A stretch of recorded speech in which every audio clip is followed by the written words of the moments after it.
اللہم صلی علی محمد وآل محمد وعجل فرجهم.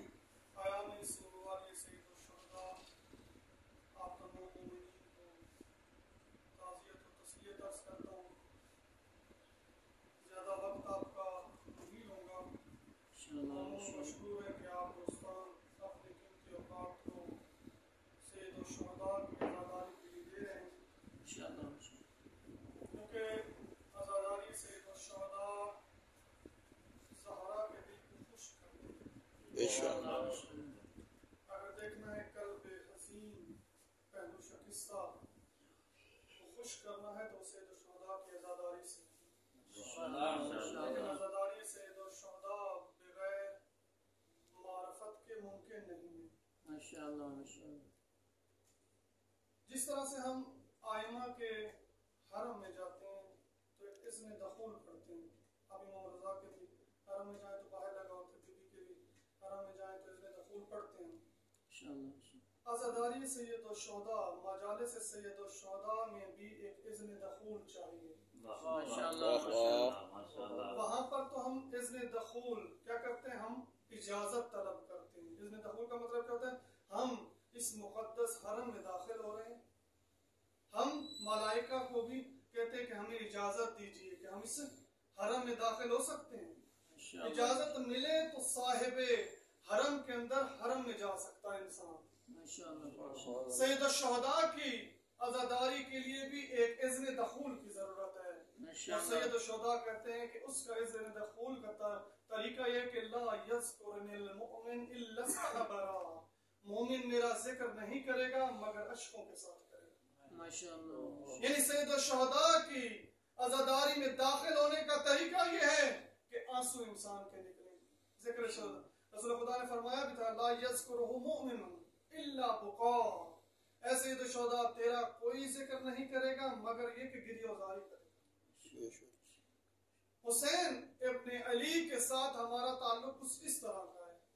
امام کیا کہتے ہیں کہ مومن میرا ذکر نہیں کرے گا مگر یہ کہ الست ابرا، اس کی آنکھوں میں آنسو ہوں گے اور میرا ذکر کر رہا ہوگا۔ اس لیے روایت میں موجود ہے کہ ان للحسین فی قلوب المؤمنین محبتا مقنونا، مومنین کے دلوں میں حسین کی محبت پوشیدہ ہے۔ دوسرے الفاظ میں کہوں کہ حسینیوں کی خلقت کچھ اس طرح سے ہوئی ہے، ان کی خمیر میں یہ چیز ڈالی گئی ہے کہ وہ حسین سے محبت کرتے ہیں۔ کیوں حسین کو روتے ہو؟ ان سے کہا جائے کہ ہمارے اختیار میں نہیں ہے، کیونکہ ہماری خلقت ہی کچھ اس طرح سے ہوئی ہے کہ حسین پہ رونا ہے، حسین کو یاد کرنا ہے۔ اب یہ دیکھیں جیسے ہم کہتے ہیں نا کہ منطق کے اندر پڑھتا ہے کہ انسان کیا ہے، حیوان ناطقون، اس کی تشکیل کیا ہوا ہے، انسان اس کو کہتے ہیں کہ جو حیوانوں ناطق ہو۔ اگر ایک چیز کو نکال دے تو انسانیت ختم ہو جاتی ہے۔ میں کہوں گا کہ مومن کی تشکیل کیا ہوئی ہے، حسین کے ساتھ ہوئی ہے۔ اگر حسین کو مومن کی زندگی سے نکال دو تو مومن ہی نہیں بچتا۔ اب وہ مومن، وہ شیعہ جو حسین کے بغیر ہو، اس شیعہ کو اہل بیت قبول نہیں کرتے، اس مومن کو خدا قبول نہیں کرتا۔ مومن کی خلقت کچھ اس طرح سی ہے کہ زمانہ بدل جائے گا، مقام بدل جائے گا، جگہیں بدلتی رہے گی، لیکن مومن نہیں بدلے گا۔ آپ دیکھیں جب سے سید الشہداء شہید ہوئے کیا وہ تب سے عزاداری ہو رہی ہے؟ نہ، جب سید الشہداء پیٹ میں تھے تب بھی عزاداری تھی۔ کون کر رہی تھی؟ حضرت زہرا سلام اللہ علیہ۔ حتیٰ میں اس سے پہلے جاؤں تو کہاں جائیں؟ حضرت آدم علیہ السلام سے لیں۔ حضرت آدم علیہ السلام نے جب اپنی توبہ کے لیے خدا سے کہا کہ مجھے اسماء کی تعلیم دیں، تو وہ کیا تھے؟ وہی پنج تن کے نام تھے، لیکن جب حسین کا نام آتا تھا تو آدم گریہ زاری کرنا شروع کر دیا۔ کہتے تھے خدا سے پوچھتے تھے کہ یہ جب حسین کا نام لیتا ہوں تو کیوں گریہ زاری ہوتا ہے؟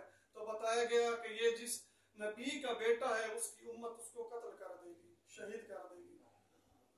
یعنی حسین کی عزاداری کہاں سے شروع ہے؟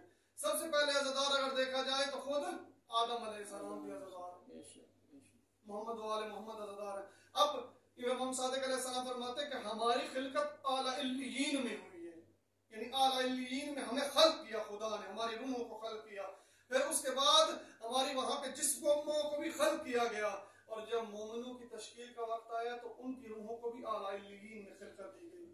اعلی علیین میں خلقت دینے کا مقصد ہی یہی تھا کہ اس کی خلقت میں حسین کی محبت کو ڈالا جائے، اہل بیت کی محبت کو ڈالا جائے۔ اب مومن ہو اور حسین کی عزاداری کے بغیر ویسے ہو سکتا ہے؟ یہ رسول خدا نے فرمایا ان لقتل الحسین حرارۃ فی قلوب المؤمنین لا تبردوا ابدا۔ ایک سوال پڑھیں اللہم صلی علی محمد وآل محمد وعجل فرجهم۔ دیکھیں خدا نے کاتب تقدیر نے حسین کی شہادت کو سال کے آغاز میں لکھا ہے، ایسے ہی ہے نا؟ اگرچہ سید الشہداء کی شہادت عاشور کے دن ہوئی، لیکن مومن اول محرم میں غمگین ہو جاتا ہے، ایسے ہے کہ نہیں؟ اول محرم آتا ہے، ہم سب بلکہ محرم سے پہلے ہم استقبال محرم شروع کر دیتے ہیں، عزاداری شروع کر دیتے ہیں۔ اس کے بعد کیا کرتے ہیں؟ جیسے محرم کا آغاز ہوتا ہے، اب سوال ہوتا ہے کہ شہادت تو 10 کو ہوئی ہے، مومن اول محرم میں غمگین کیوں ہو جاتا ہے؟ کیونکہ ایک تعلق ہے امام زمانہ کے ساتھ، کیونکہ اول محرم آتی ہے تو حسین ابن علی کا فرزند مہدی غمگین ہو جاتا ہے، اس کا غم، کیونکہ وہ امام ہے جس کا کل کائنات کے اوپر اختیار ہے، جب وہ غمگین ہو جاتا ہے تو مومن خود بخود غمگین ہو جاتے ہیں۔ اب اول محرم ہے، ہر سال کا محرم اگلے محرم سے جدا ہوتا ہے، جیسے ہر روز کا خورشید دوسرے دن سے جدا ہوتا ہے، اسی طرح ہر سال کا محرم دوسرے محرم سے جدا ہوتا ہے۔ یعنی کیا کرنا ہے؟ مومنین کو یہ تلقین دی جاتی ہے اول محرم سے حسین کے ساتھی بن جاؤ، حسین کے ساتھ ہو جاؤ، تمہارا اختیار حسین کے اختیار میں چلا جائے، تمہارا اپنے اوپر کوئی اختیار نہ ہو، اگر تم اپنی زندگی گزارنا چاہتے ہو تو حسین کی زندگی کے ساتھ ڈالو۔ یہ جو کہا کہ ان لقتل الحسین حرارۃ فی قلوب المؤمنین لا تبردوا ابدا کا مطلب ہے کہ مومنین جب بھی ان کے قلوب ہیں، جب حسین کی شہادت ہوئی ان کے اندر ایک آتش عشق بیدار ہو جاتی ہے، جب یہ عشق کی آگ ان کے اندر جلتی ہے نا تو یہ کبھی ٹھنڈی نہیں ہوتی۔ اور ہم پڑھتے ہیں سال کے آغاز میں یا مقلب القلوب والابصار یا مدبر اللیل والنہار یا محول الحول والاحوال، یعنی کیا کہہ رہا چاہ رہے ہیں؟ اے قلوب کو تبدیل کرنے والے، اے دن و رات کو تبدیل کرنے والے، اب یہ وقت ہے کہ ہم بھی حسین کے ذریعے سے اپنے قلوب کو تبدیل کریں اور حسین کے ہمراہ ہو جائیں۔ یہ ہے اصل میں ہمارا حسین کے ساتھ قلب کا تبدیل ہونا ضروری ہے۔ ہمارا کیا ہو؟ ہمارا ارادہ حسین کا ارادہ ہو۔ میں خود پہ کوئی اختیار نہیں رکھتا، کیوں؟ کیونکہ میری خلقت میں حسین سے محبت ہے، میری خلقت میں حسین کے ساتھ رہنا ہے۔ اگر میں چاہتا ہوں اپنی زندگی گزاروں تو حسین کے ساتھ ہو کے میری زندگی گزرے گی تو حسین قبول کریں گے، اہل بیت قبول کریں گے۔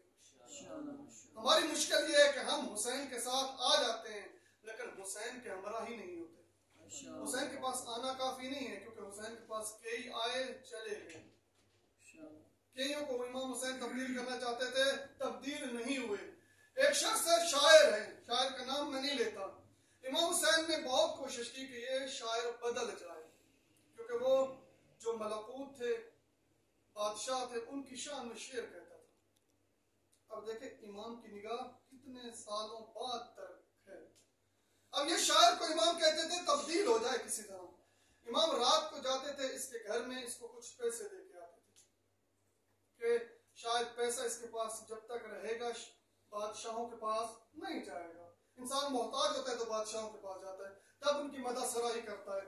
امام جاتے تھے ہر رات اس کے پاس، اس کو کچھ نہ کچھ دیتے تھے، لیکن وہ تبدیل نہیں ہو رہا تھا۔ حتیٰ جب امام نے کربلا کی تیاری کی تو اس کو دعوت تک نہیں، کیونکہ امام کو پتا تھا یہ نہیں آئے گا۔ بعض کو دعوت دی، ان کے اوپر اتمام حجت کے اس کو نہیں کیا۔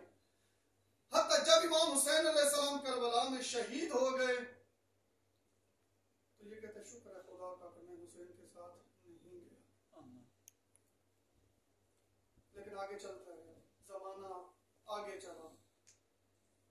جب حشام کا دور آیا، عبد الملک کا دور آیا، حشام بن عبد الملک کا دور آیا، تو یہ حشام زیارت پہ آتا ہے، کعبہ کی زیارت کے لیے۔ اب یہ پورے جاؤ حشم کے ساتھ آیا ہے، زیارت پورے پروٹوکول کے ساتھ آیا۔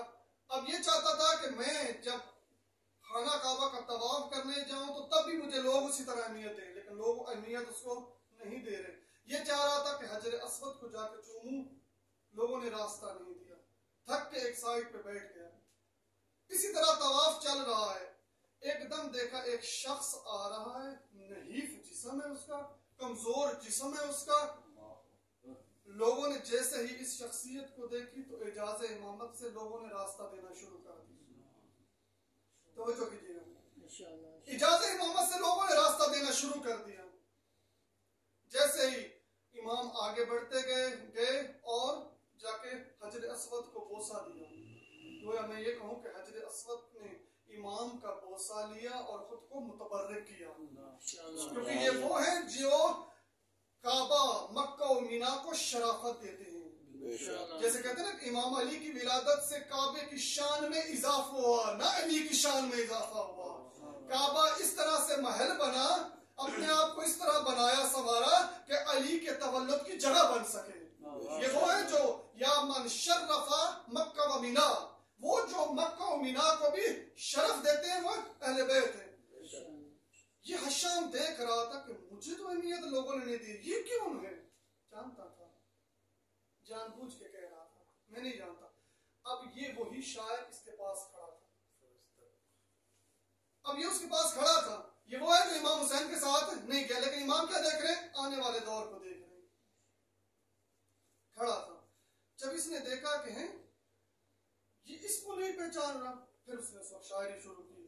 بہت مزے کے شعر اس نے پڑھنا شروع کیا۔ ایک سوال پڑھیں۔